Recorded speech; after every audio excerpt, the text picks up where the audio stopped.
satisfied. We die together. Yeah, our time is fucked. We might as well enjoy the weather.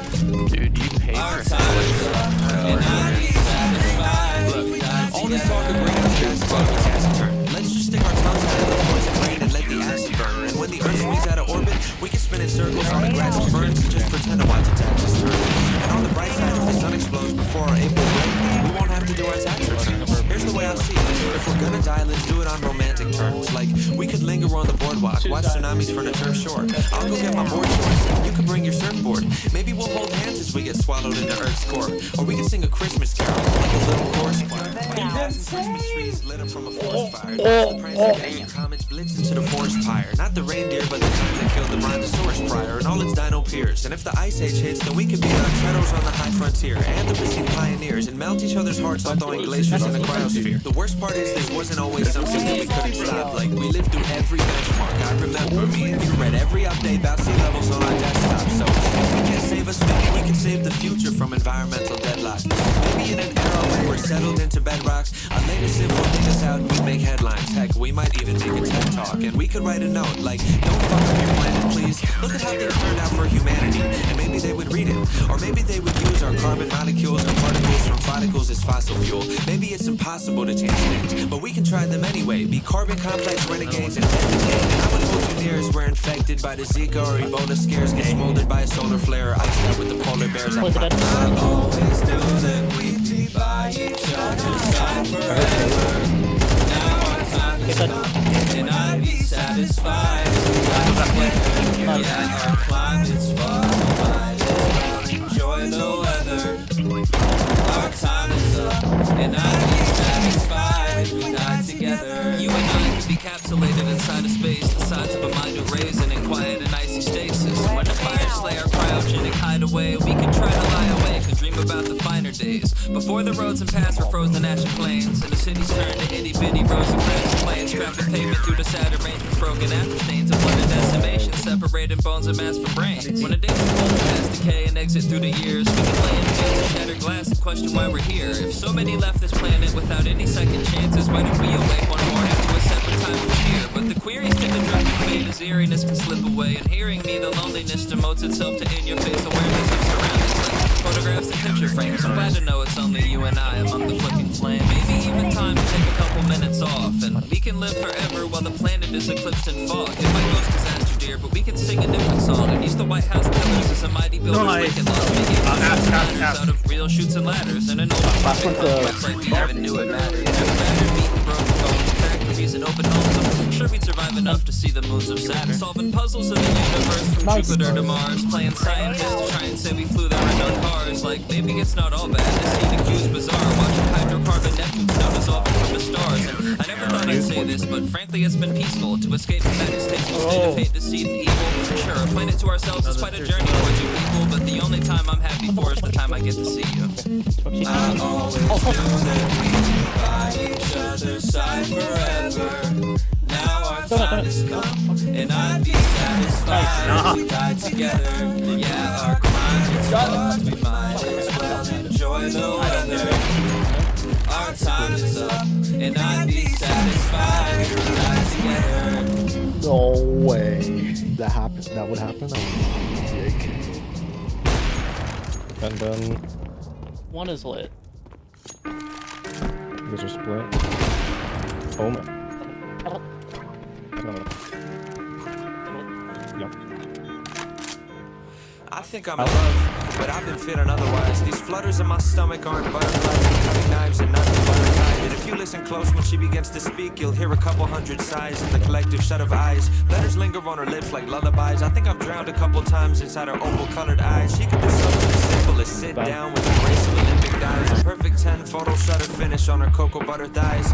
Catch her wearing loose pajamas on a Sunday, and she'd overshadow any supermodel on a runway. When she wakes up in the morning, she smells like vanilla essence and a bittersweet recollections of your adolescence. Summer camp and piano lessons and presents you got on birthdays. Orange creamsicles and double plays on first base. And walk past her in the halls, and if your shoulders feel the slightest brush, you might melt to liquid gold, the lightest kind of Midas touch. I've seen the way she drinks espresso during classes and reshapes a paper cup into an emerald cup of china. Sugar packets pouring crystals, napkin gold, gummy cranes, gun and gorgeous just glances to me through a Giorgio Armani frames.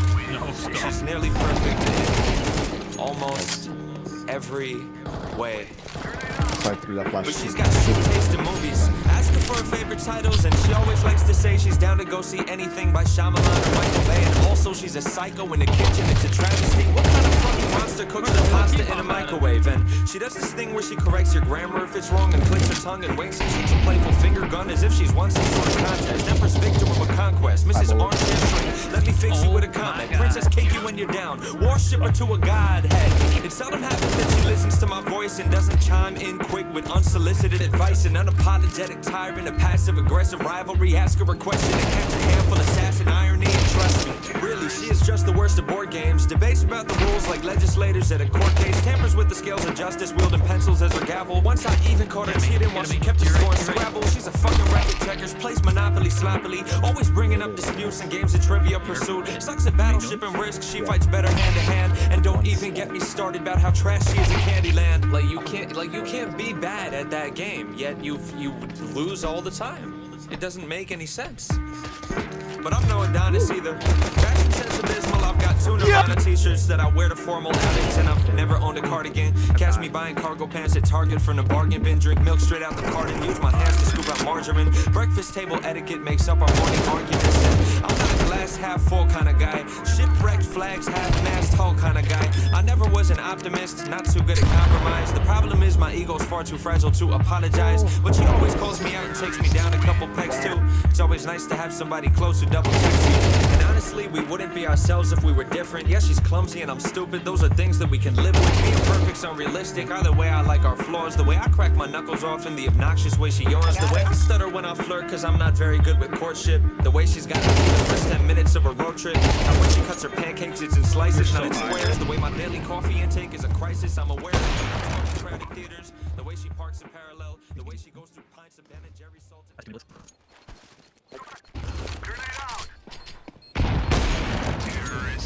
No scope.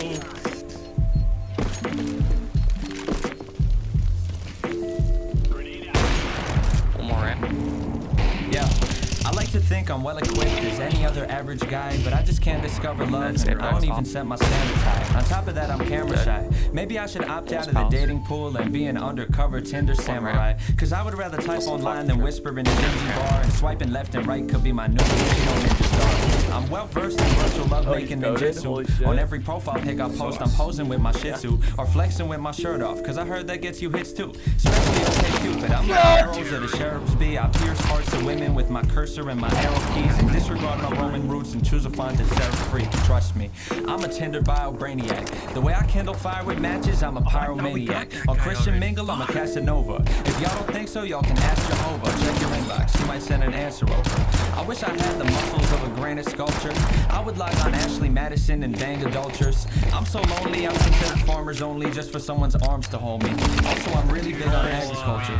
But if I had that body of a Grecian guy, I would crawl on POF.com and use it as a fishing rod and hope I don't get catfish. The fact is, if I did, I'd probably play along because God knows I could use the practice.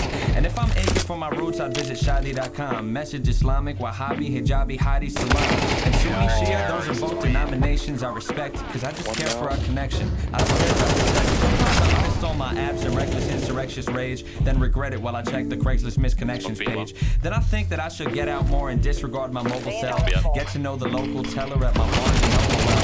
Check out my total sale and ask her if she likes the novel. And once she answers, ask her if she wants to grab some coffee or some ice cream waffles. She'd probably say that's all right. I'd ask her when she's off of work. She might answer midnight. I'd tell her that sounds awful, what a bummer. And from somewhere I might muster up the nerve to get her number. And I would ask her what her digits are. And if I play it right, then I'd disregard my ninja stars. Say sayonara to katanas and my other weapons too. And try committing by committing online dating sites. No way!